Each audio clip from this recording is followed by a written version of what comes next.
4 takeaways. Knicks continue hot streak with Game 3 win over Cavaliers. Cleveland. Game 3 of the Eastern Conference Finals was more of the same for the New York Knicks. Their 10th straight playoff win was also their 10th win in this postseason by double digits. They keep winning, and they keep winning big. But their 121-108 victory on Saturday was also the first playoff game that they never trailed. The Cleveland Cavaliers erased a 10-point first-quarter deficit, but never could string enough stops together to take control. The Knicks' offense is humming. They're up 3-0, and they can close this series out on Monday. Jalen Brunson led 6 Knicks in double figures with 30 points, while Mikal Bridges and OG Anunoby combined for 43 on 17 for 25 shooting. The Cavs continued to struggle from both three-point range, 12 for 41, 29%, and the free throw line, 12 for 19, 63%. Here are some notes, quotes, numbers, and film as the Knicks move to within one game of their first trip to the finals since 1999. Transition game is one-sided. The total point differential in Game 3 was 13 points. The differential in transition was 20, with the Knicks outscoring the Cavs 30-10 according to synergy tracking. These teams ranked 15th and 16th in transition points per game in the regular season. The playoffs are generally slower, and half-court offense can be tough because the opponent knows your plays and is ready to defend your primary actions.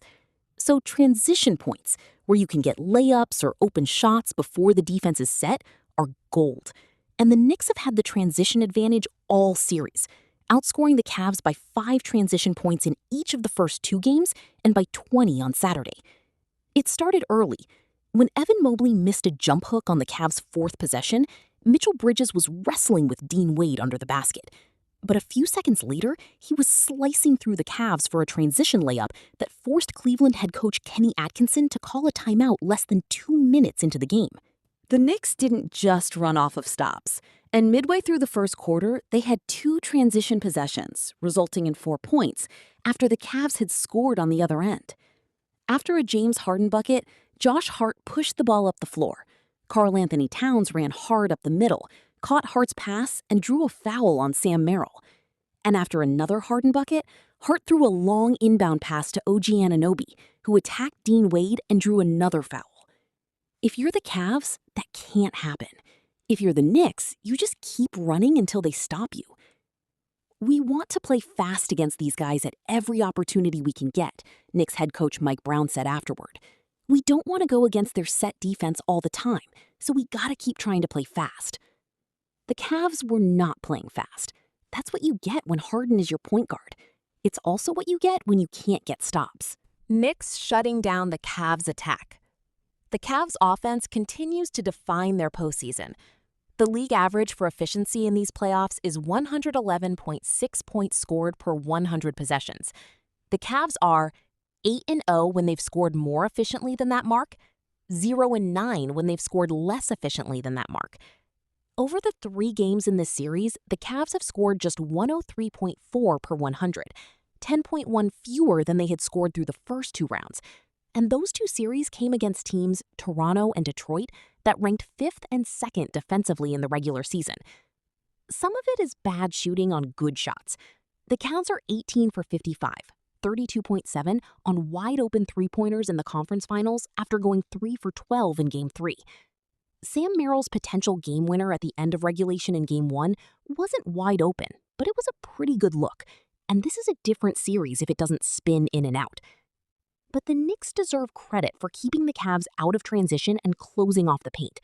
And those 12 wide-open threes the Cavs got on Saturday were far fewer than their totals in Games 1, 24, and 2, 19. The Oklahoma City Thunder have had the number 1 defense in each of the last 2 seasons, and the San Antonio Spurs have Victor Wembanyama. But when you account for the opponents that each team has faced, the number 1 defense in the playoffs belongs to the Knicks, who've allowed an average of 11.1 fewer points per 100 possessions than their 3 opponents scored in the regular season. And by that metric, this has been the best defensive series for any team in these playoffs, with the Cavs scoring 14.9 fewer per 100 than they did in the regular season. For 2 years, we've questioned if a team with Brunson and Towns can defend at a high level. It seems that question has been answered. Turnovers plague Cavs. In the regular season, the Cavs committed more than 18 turnovers per 100 possessions in 13% of their 82 games. In the playoffs, they've done it in 35% of 17. They had 19 turnovers in Game 1, which they lost in overtime, and they had another 17 in Game 3, with 11 of them being live balls. Harden, 6, Mobley, 5, and Donovan Mitchell, 5, accounted for 16 of the 17. Again, credit the Knicks, especially Hart, who had 3 impressive deflections as the Cavs committed 5 live ball turnovers on their first 10 possessions of the third quarter. On the Cavs' first possession of the quarter, Anunoby switched a Jarrett Allen screen for Mitchell. Allen tried to seal Hart, but he was somehow able to get his hands on Mobley's pass over the top. 3 possessions later, the Cavs looked like they were going to have their first fast break points of the night when Harden lofted a pass for Mobley, who was ahead of the pack after Hart missed a three-pointer. But Hart sprinted back and made like a defensive back, leaping to deflect Harden's pass before it reached Mobley's hands. On the Cavs' very next possession, Mobley drove and drew help from Anunoby. Allen was seemingly open on the other side of the paint, but Hart cracked down just in time and deflected Mobley's pass. The Cavs were also just a little sloppy on Saturday.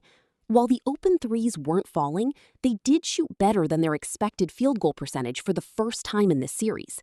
But while they shot better, they played worse. Knicks keep playing like it's 0-0.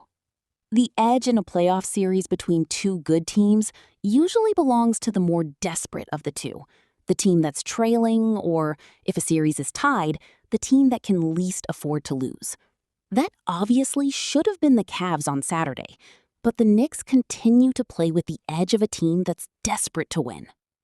"You just keep your mind on the task at hand," Towns said.